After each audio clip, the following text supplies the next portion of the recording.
This house is in the center of the city.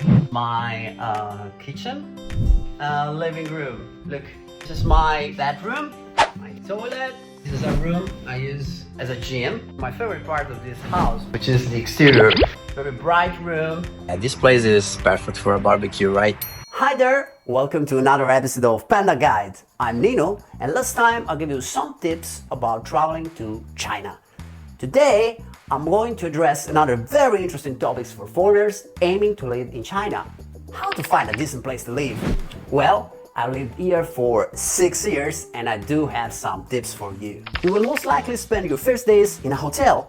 I'd like to start by reminding you that not all the hotels in China are licensed to receive foreigners. So please double check if the hotel you booked is licensed by directly dialing its staff. From my experience, the international chains are eligible to do so. For your first days in China, as an alternative to hotels, you may be interested in renting a studio in a residential compound. Basically a building with some studios between 12-18 square meters, provided of private toilets, and some public areas like a public kitchen, a public gym, and an area where you can socialize. They're usually modern, clean, and reasonably priced, to give you enough time to find the right place you are looking for. Fancy them? Here are 3 famous such companies in China: Goyu, Boyu, and Mofan. Well, they may actually be a long-term solution too, if you like them. Apart from the studio, there are lots of apartments scattered in every corner of your city. How to find them? I'm going to suggest you 5 apps to search for your dream place. So you can start from now to familiarize with them and have an idea about the prices. Let's look at the 2 apps with English version. Number 1. Wealthy. In Wealthy, most of the apartments are directly posted by landlords, just like Airbnb. It can be a wall apartment or shared room. You can easily contact through a direct message. There are no agency fees, but not many available apartments. Number 2. Z-Room. In Z-Room, most of the apartments posted have a standardized environment and furniture style. And you don't have to deal with the landlords. Z-Room will take care of everything you need. They don't charge any agency fee, but a service fee that depends from the city you are located in.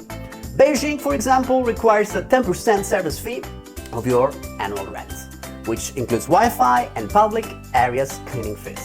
Then, the free apps without an English version: Beike, Lianjia, and Anjuke. Lianjia is a subsidiary of Beike, with both offering a wide range of services from renting, house purchase, and interior design. Being the largest housing service group, they can easily list a number of options based on your needs, but the rent and service fees could be higher. Anjuke is also very popular in China, with apartments from both agencies and landlords. You can easily find one with lower rent or without agency fee.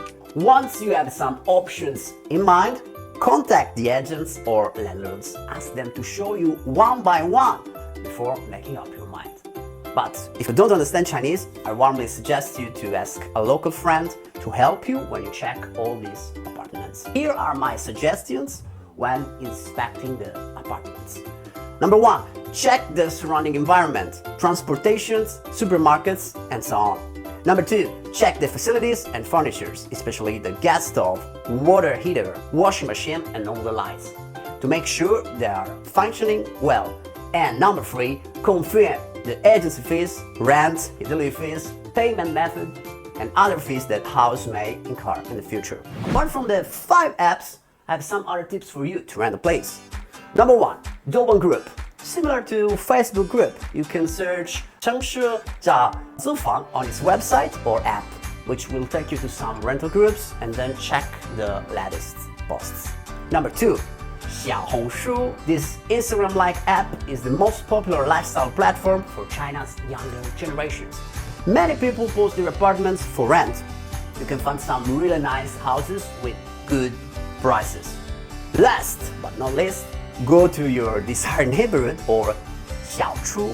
Check their notice board or ask the doorkeepers directly. They may have some very special deals for you.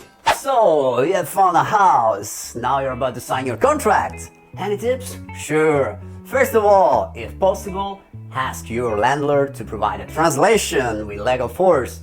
It's important to have specific points in mind nailed down before you sign. For example, check the rent prices and dates.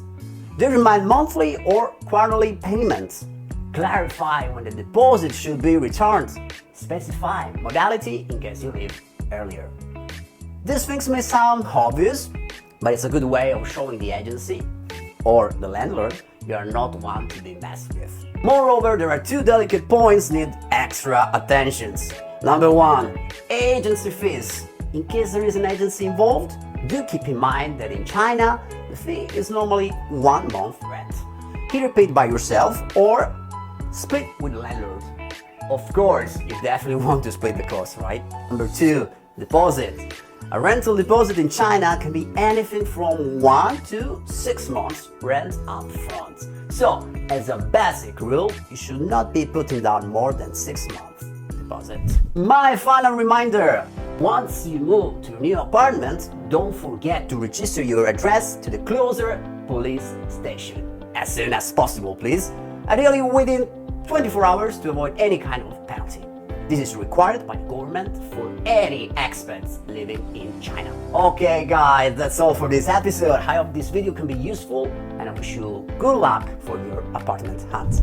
Please don't forget to follow PandaGuide either on YouTube or WeChat mini program. See you next time. Bye bye.